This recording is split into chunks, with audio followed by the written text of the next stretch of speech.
हाल ही में हुए एक गैंगस्टर के कत्ल की तस्वीरें आपने देखी थी। उसी तिहाड़ के करप्शन की कई तस्वीरें आपको तिहाड़ में बंद 200 करोड़ रुपए की ठगी के उस्ताद सुकेश चंद्रशेखर ने भी दिखाई थी। लेकिन आज उसी तिहाड़ के करप्शन की कहानी तिहाड़ के मुलाजिमों की जुबानी आप सुनेंगे। लेकिन उससे पहले बात दिल्ली की साक्षी मर्डर केस की, जिसमें कुछ नए खुलासे हुए हैं। तो इन्वेस्टिगेशन के कई एस्पेक्ट्स हैं जो अभी पूरी तरह से हम लोगों को सेटिस्फाइड नहीं है, तो ये सब एस्पेक्ट देखने के लिए और कवर करने के लिए हम लोगों ने रिमांड लिया। तो मैं तो उसकी मदद ही करने गया था, उस लड़के को समझाने ही गया था, फिर उसी ने बुलाया था। मैं डेयरी का बदमाश हूँ। वहाँ वो 25-30 लड़के लेके आया था, कह रहा था मैं डेयरी का बदमाश हूँ, ये कर दूंगा वो कर दूंगा। मुझे न्याय चाहिए सिर्फ।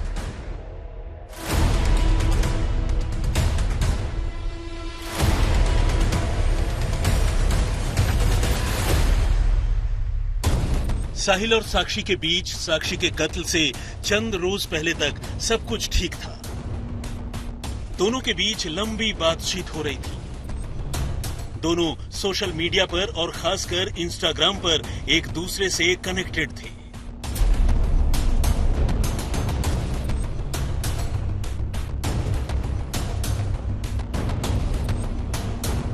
यहां तक कि साहिल के लिए साक्षी अपने घर वालों तक से लड़ जाया करती थी।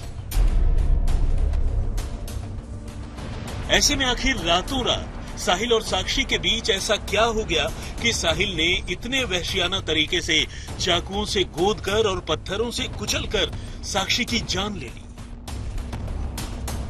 साक्षी मर्डर केस में दिल्ली पुलिस की तफ्तीश अब इन्हीं सवालों के इर्द गिर्द घूम रही है। पुलिस ने साहिल को फिर से 3 दिनों के लिए रिमांड पर लिया है। पुलिस उससे पूछताछ करने के साथ साथ कत्ल में इस्तेमाल किया गया चाकू भी बरामद करना चाहती है।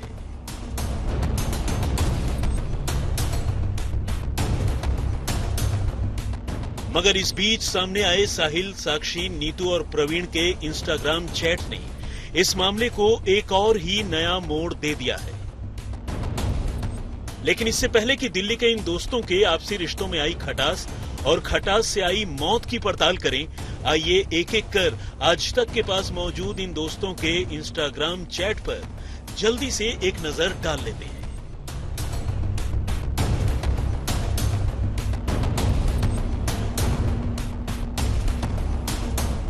आज तक के पास मौजूद ये चैट 6 अप्रैल से 6 मई के बीच की है, यानी महीने भर की। 6 अप्रैल के इस चैट में साक्षी ने साहिल को हाय लिखा है। इसके साथ ही कुछ अटैचमेंट भी भेजे हैं।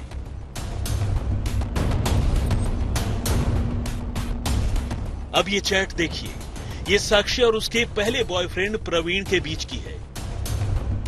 तारीख है 14 अप्रैल और वक्त है रात के 2 बजे। प्रवीण रात के 2 बजे साक्षी से लगातार बात करने की कोशिश कर रहा है। वो एक के बाद एक कई बार साक्षी को हाय लिखता है और फिर लिखता है कि बात करनी है अभी। जाहिर है ये वो दिन है जब साक्षी की जिंदगी में प्रवीण भी है और साहिल भी। साक्षी अगले रोज यानी 15 अप्रैल को प्रवीण के इस चैट का स्क्रीनशॉट अपनी दोस्त नीतू को भेजती है। असल में साक्षी नीतू को ये बताना चाहती है कि प्रवीण उससे कांटेक्ट करने की कोशिश कर रहा है। जाहिर है नीतू को भी साक्षी, साहिल और प्रवीण के बीच चल रहे तमाम मसलों का पता है। और तब 5 मई को साक्षी की जिंदगी में चल रही इस उथल पुथल में उसके घर वालों के दखल देने की कहानी सामने आती है। दरअसल अपने दोस्तों से घिरी साक्षी की सुरक्षा को ध्यान में रखकर घर वाले साक्षी को समझाने, बुझाने और रोकने टोकने की कोशिश करते हैं। लेकिन साक्षी को घर वालों की ये रोक टोक अच्छी नहीं लगती और वो घर से भाग जाने के बारे में सोचने लगती है। नीतू और साक्षी के बीच 6 मई को इंस्टाग्राम पर हुई इस चैट को देखिए।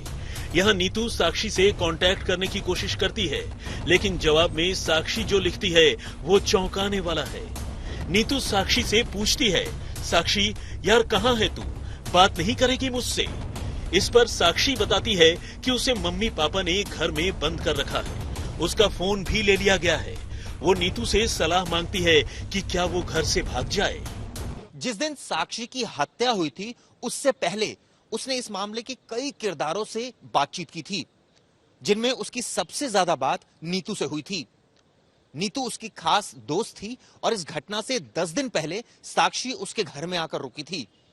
दरअसल साक्षी का अपने घर वालों से झगड़ा हुआ था और झगड़े की वजह थी साहिल से रिश्ता।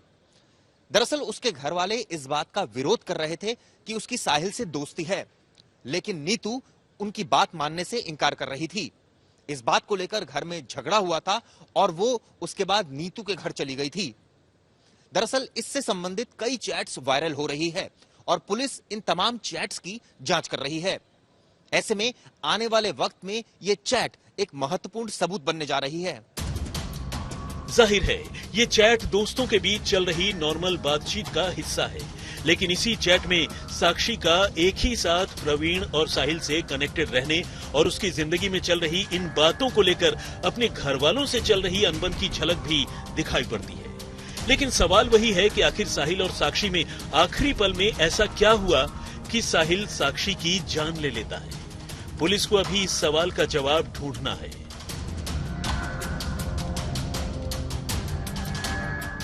साक्षी के अपने दोस्तों से रिश्ते और रिश्तों को लेकर घर वालों से अनबन से अलग साक्षी की मां ने साहिल को लेकर अलग ही कहानी सुनाई है।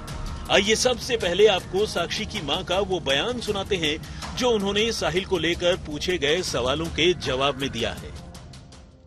ऐसा कुछ नहीं था। क्या अफवाह उड़ाई जा रही है? ये जो पहले से जानते हैं, हम लोग नहीं जानते थे। नहीं जानते थे। यहाँ पर ये भी कहा जा रहा था कि उस दिन वो मिलने के लिए गई थे उससे। हमें कुछ भी नहीं पता। मुझे न्याय चाहिए सिर्फ, चाहे कितना दिन लग जाए, 2 दिन लग जाए, 3 दिन उसको रिमांड पे ले, चाकू सबूत ढूंढ के उसको हमें न्याय चाहिए। मुझे फांसी चाहिए उसकी, बस और कुछ नहीं चाहिए। मेरी एक ही बेटी थी और कोई नहीं था मेरे। जिसकी एक लड़की खो गई उससे माँ से पूछे क्या उसके ऊपर बीत रहा है। आपकी बेटी की दोस्ती के बारे में या उसके कई लड़कों से संपर्क होने के बारे में या उससे चैट के बारे में क्या आपको ये चीजें पता थी? नहीं जी, हमें नहीं पता था। कोई उसका खास दोस्त लड़कों में या लड़कियों में जो आप पहले से जानती हो और जो इस घटना के बाद से उसका नाम काफी उछल रहा हो?